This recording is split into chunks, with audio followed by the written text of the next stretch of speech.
Hello, my beautiful friends. Welcome back to the show. Today, I'm super excited to dive into today's conversation with Megan McDonald. She is a newborn photographer from Adelaide, Australia. She's been photographing newborns for around 7 years. Before she switched to newborns, she was a wedding photographer. She also teaches newborn photography, editing, and retouching. And I adore getting to chat with her. So without further ado, here's Megan.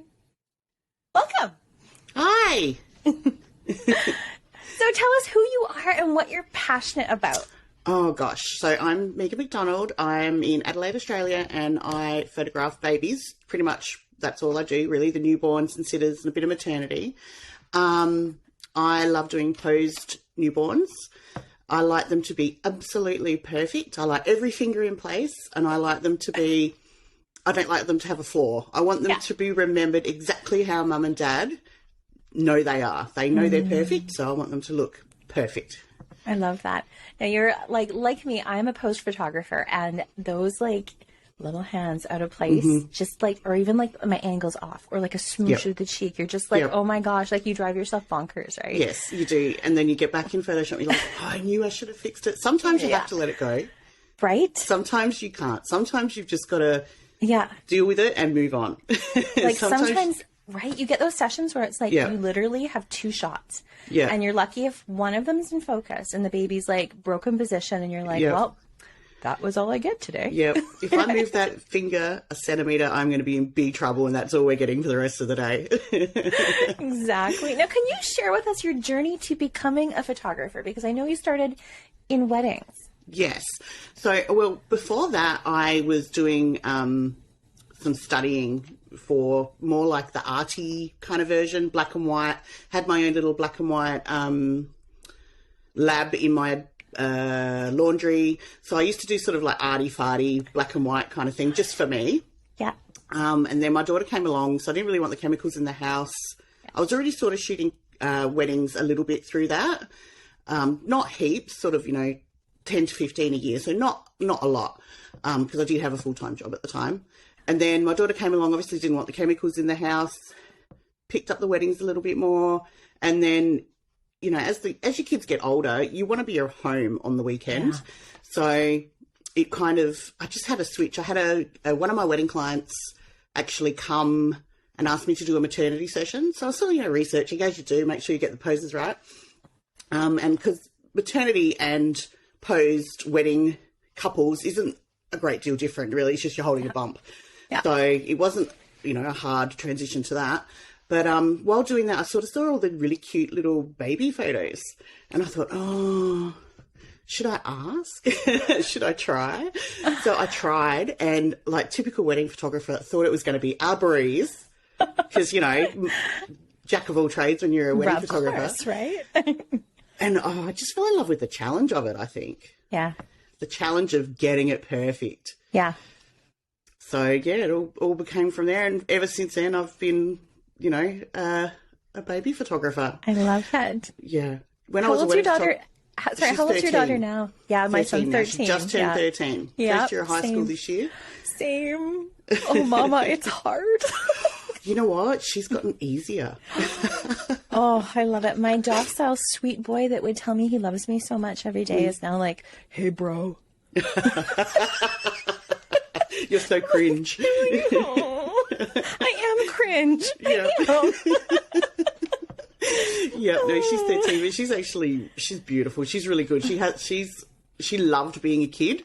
Yeah. So she's still quite happy to not have to grow up real quick. So I love that. Yeah. Does she ever come assist you in studio with extra hands or anything? She actually took my headshot for me. Love that. Yeah, her first photo. So, but she will. She's not quite responsible enough. When she was 10, I paid her to organise all my bonnets for me. I think she did one box and that was it. Never saw her again. So I've learnt my lesson. I love that. No paying her until she's a bit older.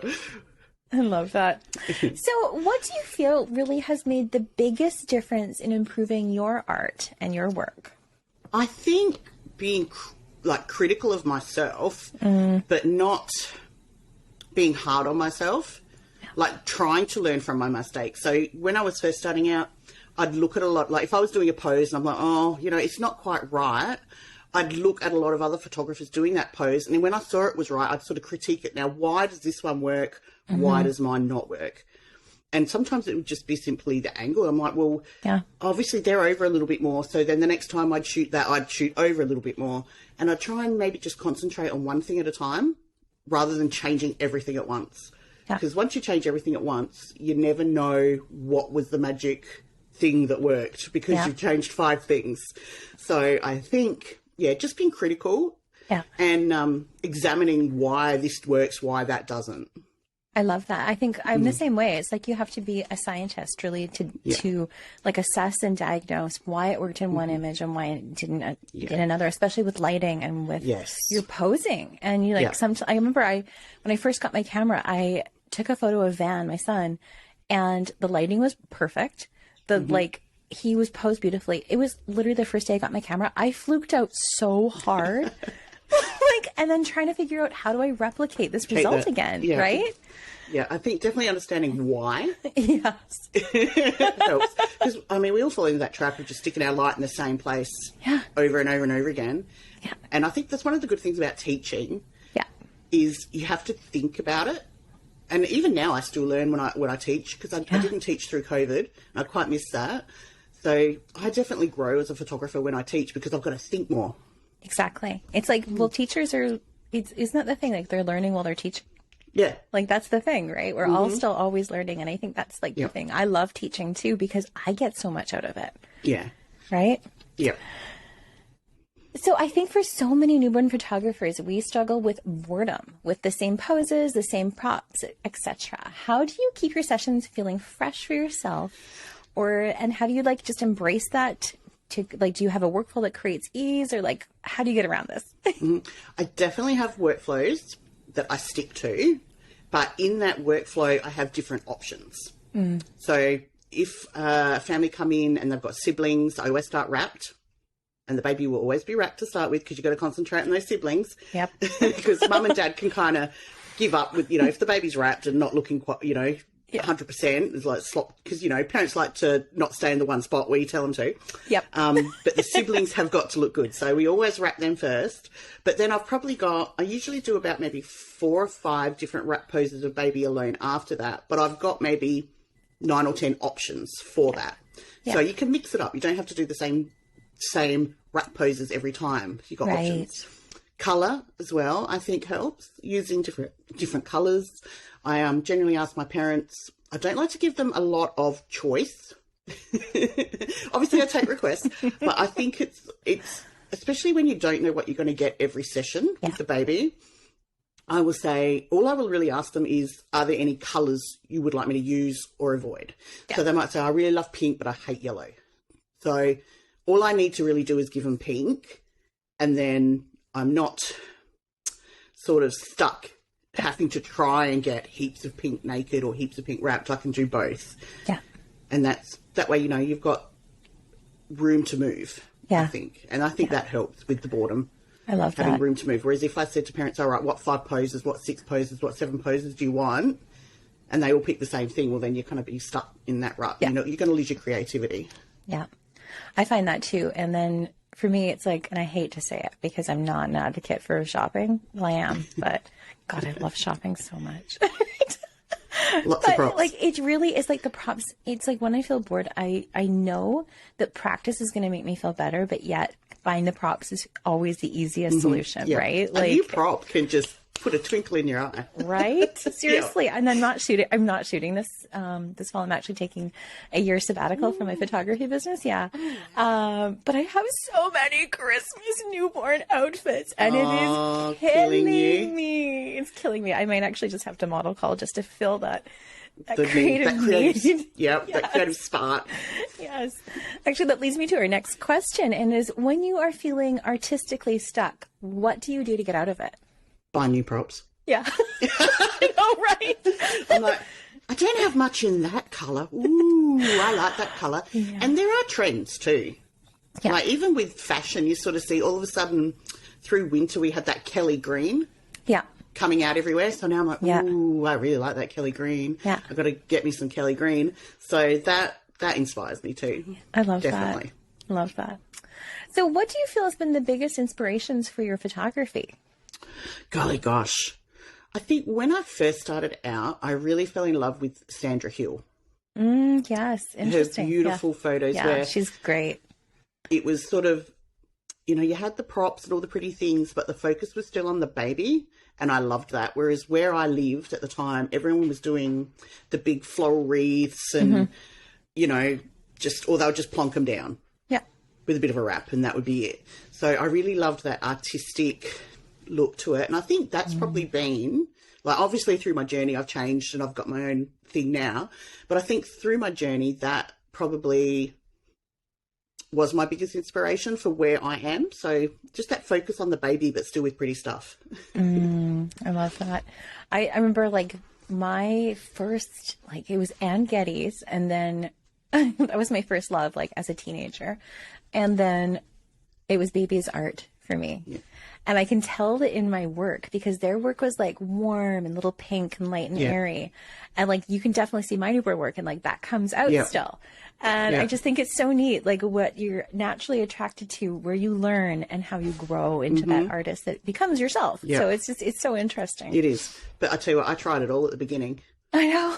I had floral backgrounds and these, I swear, I got one photo, my very first session, the baby looked like a mermaid. I didn't know what I'd done. I had this purple wrap and all this floral stuff. It was just crazy. Did you go through the, like, knitting your own hats phase too and making your own headbands? I still do some knitting. My mum knits bonnets for me and I do the wrap. That's awesome. So mine were, I don't actually have any, like, knitting skills. Yeah. So I had, like, a loom, like, wrap, and I would get, like, the yarn from the dollar store. So I had zero idea about texture or about color. Yep. And so I have pictures. I have to share them with you. I have pictures of my son with hats that I knit, and they are literally the funniest thing I've ever seen. They're so bad. And I was like, I am awesome. You can bring them out at his 21st. I'm going to. Now, what would be your dream session and why? Oh, God. Creative freedom, baby girl, lots of hair, chubby cheeks, kissy little lips, 8 pounds, 50 centimetres, good sleeper. Yeah. Dream session. Seriously. Parents that are chatty, because I like to talk. I hate it when they sit there and they're quiet. Oh, my cat, sorry. Go away. I hate it when they don't chat. I feel, you know. Yeah. Awkward. So, and nice, chatty, happy parents. And I usually do get nice, happy, chatty parents. I love that. Yeah. Now, can you share how you're getting back into the business groove post-pandemic, and maybe any changes that you've decided to make because of the pandemic and having to slow down? It has definitely changed. I definitely have more of a priority on home time, home life. So I'm thinking about maybe dropping the maternity just so I've got my weekends free. My daughter's 13. No, I don't do heaps of it, but I don't know, you sort of think it haunts you having to work weekends for weeks. I don't know how people do it every weekend. She's 13 now, so I think, you know, in a few years' time, she won't be home or she'll be in bed asleep all afternoon because she's been out partying all night.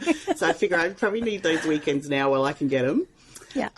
Also, bookings have changed heaps because we had lockdowns and they would just snap lockdowns. Like you'd have no warning. It'd be like from 6 o'clock tonight, you can't leave your house.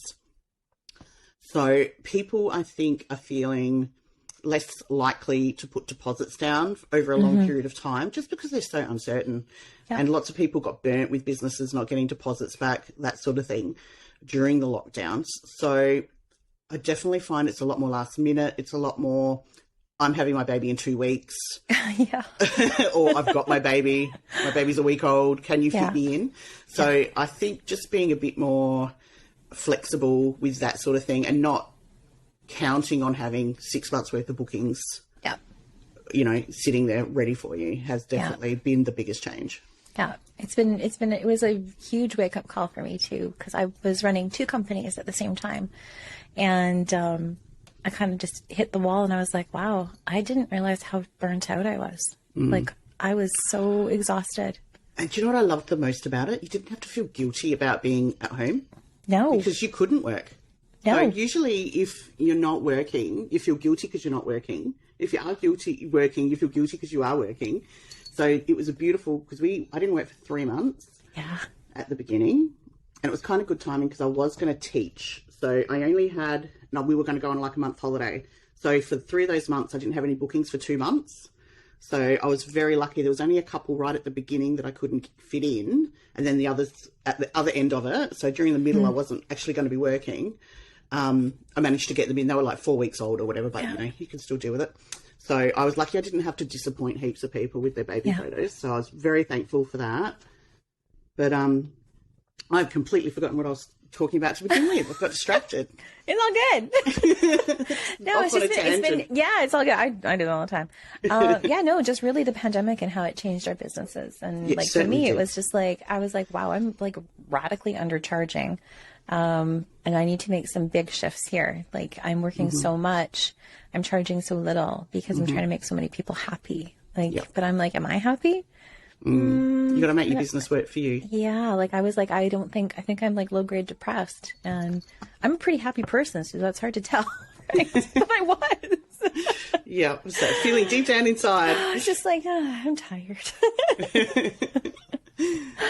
Now, what makes your soul light up? Oh, my baby girl, of course. My baby girl. And now that she's 13, I think it's affected my business in a way. Because when she was born, I was wedding photographer. Thought I could do it all. Thought I could take my own baby photos. Yep. Of course, not even realising what it takes just to keep a baby fed. Yep. So I think she had a backdrop up in her room for 9 months before I even got a photo. So I don't have those baby photos. And I think it's more important now she's 13 than at the time. At the time, you think it's very important to have those baby photos. But it's not until they're older, that they're not babies anymore, that's when you need them. Like, So I think that's definitely affected my shooting. You know what's so funny is my son had it was on his 12th birthday, and I was looking to find videos, and I was mad at my husband. I was like, why did you not take more video of Van when he was little? He's like, because our phones didn't have the capability. Exactly. Yeah, and you can't even scroll back Facebook far enough. No, right? Like, everything has changed so much, so much. And what advice would you give for someone who's just starting out as a photographer? Ooh, I suppose it is realising that not every session's going to be perfect. Yeah. You know, and sometimes it's not. Some babies just don't like to be photographed. And be easy on yourself. Try hard, but be easy on yourself. Because not every baby is going to be great. Like, you get a dream baby maybe twice a year. Yeah. So just the norm is hard work. Exactly. It's going to be hot. There's going to be sometimes some tears. Yeah. You're going to be ready. And you get them in a bunch too. If you've got one baby that doesn't want to do it, there'll be 10 of them in a row. Yeah. It was so funny because I'm a Scorpio and I'm born in November. And I swear every year it would be my November babies. I was like, you all are just like... a lot. You're a lot. Yeah, a lot. And that's saying it nicely. So you ready for our lightning round? I am. Okay, coffee or tea? Coffee. What's the best gift you've ever received? Oh, can I count my baby girl? Yeah. Yeah, she's my best gift. Oh. Oceans or mountains, and why? Mountains. I don't love to swim. I don't like water much. I don't like not touching the ground. I like the ground. Yeah, fair. What is something you've accomplished as an adult that your younger self would be proud of? Being a good mum. Love that. That always comes first. What's your favourite comfort food? I suppose I have to say chocolate and be predictable. I'm chips. I'm always chips. Oh, can I say both? Yeah. One in each hand. I'm like, do they have like ruffled chips dipped in chocolate? Like that, they should do that. That would be the right? best. Yep. Like topped with like caramel drizzle and like, salt. Yeah. Yes. Just that's your new business. Right. Where do you feel most centered and happy? Probably home. Yeah. Home. When do you feel most authentically yourself? Oh, golly. Probably in the car, driving my daughter to school. I love it. Do you sing? Are you singing in the car too? I do a lot of swearing at other cars. I'm a potty mouth. I am a closet potty mouth in the vehicle. Too. Yep. And I realized that when my son was like, Mom, that beep, beep cut you off. Did you know that? I was like, yeah, I did. Oh, that's so funny. My daughter's like, what does that mean? And then I got to explain to her one of my weird sayings what it means, and she just looks at me. I love it. Okay, that's so a new one, Mum. Oh, dear. No, what would you say is the best piece of business advice you've ever been given? Oh, gosh. I'm one of these terrible photographers that's a photographer first, business person second. Yeah. I would say stand out from the crowd. You can't be like everyone else, because then they've got people to choose from. Be yourself, do what you love, and people will just naturally gravitate towards what you do, I think. You need to stand out from the crowd and be different. Love that. So where can our listeners learn more from you? I have a Facebook page, a group that I do for editing, and I have lots of little videos up there. That's Meg Mac Photo Presets and Actions. I've got my website, Instagram, Facebook, the usuals. Awesome. And we'll make sure that we put those in the show notes too, so our listeners can find you. And you are actually teaching for the online maternity retreat. Can you share a little bit about what you're going to be teaching on? I am going to be teaching my most requested pose, because I do take requests, even though I like to have freedom. And that's the little black and white posed in hand shots with Mum and Dad. They are just about every session that's requested, and it's a great go-to. There's a couple of ways you can do it, so you can kind of keep baby wrapped or have baby dressed or have baby naked, depending on how they're going. So it's always usually an easy pose to get, and it's a good, no one ever doesn't buy it. So it's a good one. And they're, because they're so classic. Like it's they classic. You're right. They're beautiful. So I love to end my interviews just with this last question. And it is, what are you currently curious about or artistically curious about? Okay. I'd love, there's a couple of poses I don't really do yet in my workflow. So I really want to kind of nail them and work out how I can incorporate them, just to give myself a little bit more options into my my beanbag workflow and that sort of thing, really. So kind of the taco I don't tend to do. Okay. Yeah. And I know there's a way to sort of add it in, but it's just getting that baby that's sleepy enough. Yeah, just to rotate. Yeah, just to try and so I can mix it up a little bit. And I don't tend to do a lot of side lying, so I want to try and work that in so I can, instead of doing the typicals, because everyone always wants froggy, so you still got to work that one in, but just trying to do that sort of thing, tackle those few things that I've never really gotten into my flow. Love that. Well, Megan, thank you so much for joining me today. Thank you for having me. Oh, my friends, I hope you loved this conversation just as much as I did. I am sending you so much of my light and love today and every single day. We'll see you next time.